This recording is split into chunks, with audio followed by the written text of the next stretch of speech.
안녕하세요. 11월 4일 목요일 아침입니다. 계속해서 우리가 사사기서 2장을 보는데요. 오늘은 눈물보다 순종과 실천이 중요하다, 이런 주제를 가지고 함께 은혜를 나누겠습니다. 오늘 우리가 읽은 2장의 말씀은 이 사사기의 서론입니다. 1장이 배경이라면 사사기의 서론은 2장이라고 볼 수 있는데, 이제부터 사사기의 역사가 400년 동안 어떻게 진행되는가를 보여주는 중요한 열쇠가 됩니다. 이스라엘 백성이 가나안을 정복하고 정착하게 되었을 때 하나님의 사자가 이스라엘 백성을 책망하는 내용으로 10절까지 되어 있는데요.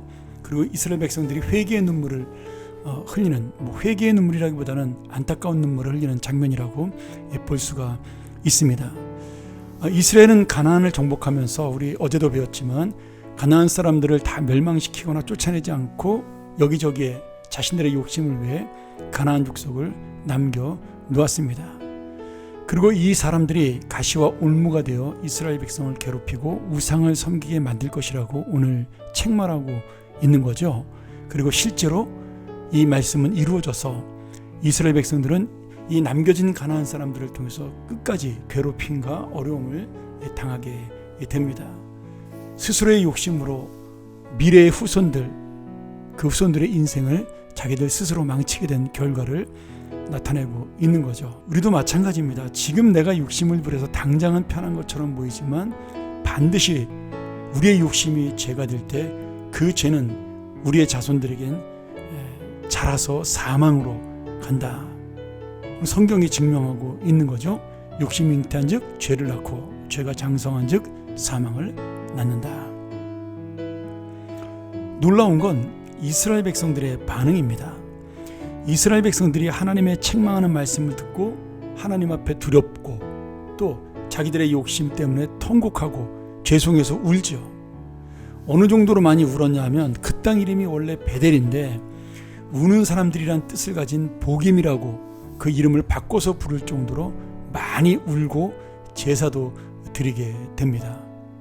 그런데 문제는 이 통곡과 울음, 단 한 번의 회개하는 제사로 그들은 끝이 납니다. 그리고 이때부터 사사기의 타락과 죄는 본격적으로 시작이 되었습니다. 한 번 울고 끝났고 그것으로 모든 신앙생활이 위로가 된 것이죠. 물론 우리가 현실적인 입장에서 이스라엘 백성을 이해할 수도 있습니다. 새로운 땅에 들어와서 농사도 배워야 되고 이 땅에 대한 정보도 필요하고 일꾼도 필요하고 가나안 땅이 잘 살고 풍요로운 걸 보니까 따라서 잘 살고 싶은 생각도 있습니다. 살아보니 현실적으로 하나님 한 분만 믿고 사는 것만으로는 뭔가 부족하다고 생각이 든 거죠. 어쩌면 우리의 인생도 비슷하지 않을까요? 교회 와서 은혜 받고 기분 좋게 가면 되지 그 이상이 뭐가 필요하냐? 이 세상이 얼마나 복잡하고 말씀은 얼마나 원칙적인데 그 복잡한 걸 다 이해할 수 있겠어? 말씀대로 살 수 있겠어? 더구나 요즘같이 발전하는 세상에 지혜롭지 못하면 우리가 힘들고 어려운 삶을 살아가는데 성경은 우리한테 구체적으로 이렇게 해라 저렇게 해라 말씀하지도 않잖아. 이렇게 우리가 변명할 수가 있습니다. 그저 나도 내 생각대로 남들이 사는 대로 살면 되지 않나. 믿음 생활도 좀 하면서 손해는 보지 않는 그런 삶을 살면 되지 않을까. 우리 안에도 그런 생각이 있다라는 거죠. 그런데 이 생각이 사사기의 죄악된 모습입니다. 하나님께서는 그 욕심 때문에 가장 평등했던 이 사사시대가 가장 힘들고 어려운 부자가 가난한 자가 생겨나는 그런 차별된 시대가 되었습니다. 그들은 자신들의 욕심으로 우상을 섬겼고 쾌락에 빠졌고 결국 뭐가 돼요? 자신이 왕이 되려고 하다가 하나님의 징계로 모든 것을 다 빼앗기는 불행한 인생이 되는 것, 그것이 바로 사사기의 역사입니다. 에덴 동산에서 아담이 부족한 것이 있어서 선악과를 따먹은 것이 아닙니다. 내가 왕이 되기를 원했기에 더 이상 내가 하나님을 붙들고 사는 그 삶을 원하지 않고 내 마음대로 살고 싶었기에 선악과를 따먹은 거죠.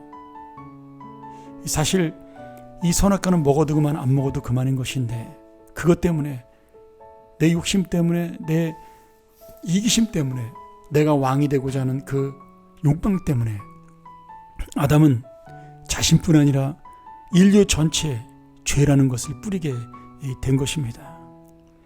이것이 바로 사사기와 똑같은 우리의 인생이고 아담처럼 살아가는 우리의 인생일 수 있습니다. 오늘도 우리는 이 복임의 이스라엘처럼 이 말씀을 듣고 울고 통곡할 수 있습니다. 은혜와 감동도 받을 수 있죠. 순간적으로 이 시간에 그렇구나. 역시 우리가 하나님 붙들고 살아야 돼. 하나님은 왕이시구나. 내가 이 세상에 있는 주님을 바라봐야 돼. 여러분, 이 결심은요, 오늘 말씀을 듣고 살아가는 믿음의 끝이 아니라 믿음의 시작입니다. 눈물은 끝이 아니라 시작이 되어야 하는 겁니다. 눈물을 흘렸으면 앞으로 내가 믿음으로 살겠다고 나아가는 믿음이 있어야 되고, 내 생각과 내 감정과 내 욕심의 그 흔들림을 넘어서 정말 하나님의 말씀 앞에 순종하고 그 하나님을 왕으로 모시는 삶을 살아갈 때 그것이야말로 눈물보다 중요한 하나님이 기뻐하시는 순종이 있는 삶입니다. 오늘 이 가나안 땅처럼 우리의 인생은 여전히 우리 앞에 현실을 바라보라고 외치고 있습니다. 사탄은 우리 보고 너만 왜 그렇게 믿음으로 어리석게 사냐라고 말씀하고 있어요. 그런데 그것이 바로 사는 길이요, 그것이 복을 받는 길이요, 나중에 내 후손들이 주님 앞에 축복을 받는 인생이 되는 길입니다. 오늘 다시 한번 이 복임의 눈물로 끝나지 아니하고 우리의 삶 속에서 깨달음이 순종과 실천으로 하나님을 왕으로 모시는 삶으로 나아가는 우리의 인생이 되기를 주의 이름으로 축원합니다. 함께 기도하겠습니다. 하나님 아버지, 오늘 이스라엘 백성들의 이 사사시대를 바라보면서 우리의 믿음과 눈물과 은혜가 끝이 아니라 시작이 되게 하여 주옵소서.